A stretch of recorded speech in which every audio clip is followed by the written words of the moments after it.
പൊതുമരാമത്ത് വകുപ്പ് മന്ത്രി. സർ, ഇത് ദീർഘകാലത്തെ ഒരു വിഷയമാണ് ശ്രീ നജീബ് കാന്തപുരം ഇവിടെ ഉന്നയിച്ചിട്ടുള്ളത്. ഇത് നേരിട്ട് ബോധ്യപ്പെട്ട പ്രശ്നമാണ്. 3 ജില്ലകൾ, പെരുമ്പിലാവിൽ നിന്ന് നിലമ്പൂർ എത്തുമ്പോൾ തൃശ്ശൂർ, പാലക്കാട്, മലപ്പുറം 3 ജില്ലകളെ കവർ ചെയ്ത് പോകുന്ന റോഡാണ്.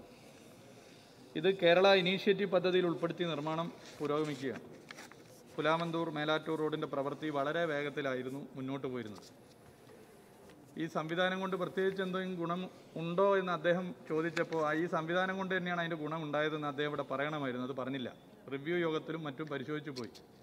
കോൺസ്റ്റിറ്റ്യുവൻസി മോണിറ്ററിംഗ് ടീമും പല്ലും നഖവുമുള്ള സംവിധാനം തന്നെയാണ്, ലോകായുക്തയെ പോലെ തന്നെയാണെന്ന് അദ്ദേഹം പറഞ്ഞ് യോജിക്കുന്നു. പക്ഷേ ഒരു കാര്യത്തിൽ തിരുത്ത് വേണം. ലോകായുക്തയെ പോലെ തന്നെ പല്ലും നഖവും CMTക്കും ഉണ്ട് എന്നുള്ള കാര്യം ഇവിടെ തിരുത്താൻ വേണ്ടി അദ്ദേഹത്തോട് പറയുകയാണ്. ഇതിലെ ഒരു പ്രശ്നം വളരെ ഗൗരവമുള്ളതാണ്. വേഗത്തിൽ പോയിരുന്ന ഈ പ്രവൃത്തി കേരള വാട്ടർ അതോറിറ്റിയുടെ യൂട്ടിലിറ്റി ഷിഫ്റ്റിങ്ങിനുണ്ടായ കാലതാമസം കാരണം പ്രവൃത്തി മന്ദഗതിയിലായി. അത് വസ്തുതയാണ്. യൂട്ടിലിറ്റി ഷിഫ്റ്റിംഗ് നടന്നു വരികയാണ്. ബഹുമാനപ്പെട്ട MLAയുടെ സാന്നിധ്യത്തിൽ മാർച്ച് 2-ാം തീയതി ഒരു യോഗം ചേർന്നിരുന്നു. ഞാനൊരു യോഗത്തിൽ അവിടെ പങ്കെടുത്തിരുന്നു. റോഡ് നിർമ്മാണ പ്രവൃത്തികൾ കൂടുതൽ ഊർജിതമാക്കാൻ കരാറുകാരൻ തന്നെ യോഗത്തിൽ ഉറപ്പ് നൽകുകയും ചെയ്തു. പ്രവൃത്തി നിശ്ചയിച്ചതുപോലെ നടക്കുന്നുണ്ടെന്ന് ഉറപ്പുവരുത്താൻ KSTP CA നിർദ്ദേശം നൽകിയിരുന്നു. ഇതോടൊപ്പം ഒരു കാര്യം അറിയിക്കാൻ വേണ്ടി ആഗ്രഹിക്കുകയാണ്. ഇവിടെ പൊതുമരാമത്ത് വകുപ്പിൻ്റെ പ്രവൃത്തികൾ മുന്നോട്ട് പോകുമ്പോൾ സ്വാഭാവികമായിട്ടും അതിൽ ജനങ്ങൾ തന്നെ പറയുന്ന ഒരു പ്രശ്നം ടാറിട്ട റോഡ് ജനങ്ങളുടെ ആവശ്യത്തിനായി കുടിവെള്ളത്തിനായി കുത്തിപ്പൊളിക്കുന്ന പ്രശ്നങ്ങൾ ഉൾപ്പെടെയാണ്.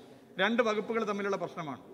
ആ 2 വകുപ്പുകൾ തമ്മിലുള്ള പ്രശ്നം വളരെ പോസിറ്റീവായി ഇറിഗേഷൻ വകുപ്പ് എടുക്കുകയും ഇറിഗേഷൻ വകുപ്പ് മന്ത്രിയും ഞാനും യോഗം ചേർന്ന് ചില തീരുമാനങ്ങൾ കൈക്കൊണ്ടുവരും കൂടി ഒരു പൊതുവിഷയം എന്നുള്ള നിലയിൽ ഇവിടെ സബ്മിഷൻ്റെ ഭാഗമായി അറിയിക്കാൻ കൂടി അവസരം നൽകണമെന്ന് അഭ്യർത്ഥിക്കുകയാണ്.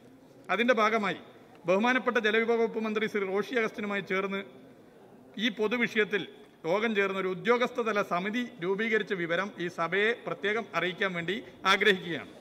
ഈ 2 വകുപ്പുകളും പാലിക്കേണ്ട ചില കാര്യങ്ങൾ പ്രത്യേക ഉത്തരവ് പുറപ്പെടുവിച്ചിട്ടുണ്ട്. ബഹുമാനപ്പെട്ട MLAമാർ ഉൾപ്പെടെ ആ GO അറിയണം എന്ന് ഞാൻ ഇവിടെ പ്രത്യേകം അഭ്യർത്ഥിക്കുകയാണ്. അതിലൊന്ന്, പുതുതായി ടാർ ചെയ്ത പണി പൂർത്തീകരിച്ച റോഡുകൾ 1 വർഷത്തിന് ശേഷം മാത്രമേ വെട്ടിപ്പൊളിച്ച് പൈപ്പിടാൻ അനുവദിക്കുകയുള്ളൂ എന്നുള്ളതാണ് അതിലെ പ്രധാനപ്പെട്ടത്.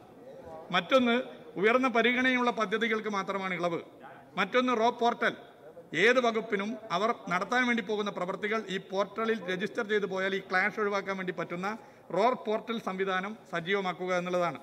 ഇതുപോലുള്ള ഒരുപാട് കാര്യങ്ങൾ ഇതുമായി ബന്ധപ്പെട്ട് നിശ്ചയിച്ച തീരുമാനം കൈക്കൊണ്ട് മുന്നോട്ട് പോയിട്ടുണ്ട്. അടിയന്തര ജോലികൾക്കായി അനുമതി നൽകാൻ റോ പോർട്ടലിൽ പ്രത്യേക സംവിധാനവും ഒരുക്കാം. ഇങ്ങനെ കേരളം ദീർഘകാലമായി പറഞ്ഞുകൊണ്ടിരുന്ന ഒരു പ്രശ്നത്തിന് പരിഹാരം കാണാനുള്ള ഒരു ചുവടുവെപ്പ് പൊതുമരാമത്ത് വകുപ്പും ഇറിഗേഷൻ വകുപ്പും കൂടി എടുത്തിട്ടുണ്ട് എന്നുള്ള കാര്യം കൂടി ശ്രദ്ധയിൽപ്പെടുത്തുകയാണ്. പക്ഷേ തുടർ നടപടികൾ വേണം. ആ തുടർ നടപടികൾ ഉദ്യോഗസ്ഥല കമ്മിറ്റി, PWD സെക്രട്ടറി കൺവീനറായിട്ടുള്ള കമ്മിറ്റിയിലൂടെ നടത്തി മുന്നോട്ട് പോകാനാകും. വളരെ പോസിറ്റീവായി തന്നെ ഈ വിഷയങ്ങൾ നമുക്ക് പരിഹരിച്ച് പോകാവുന്നതാണ്.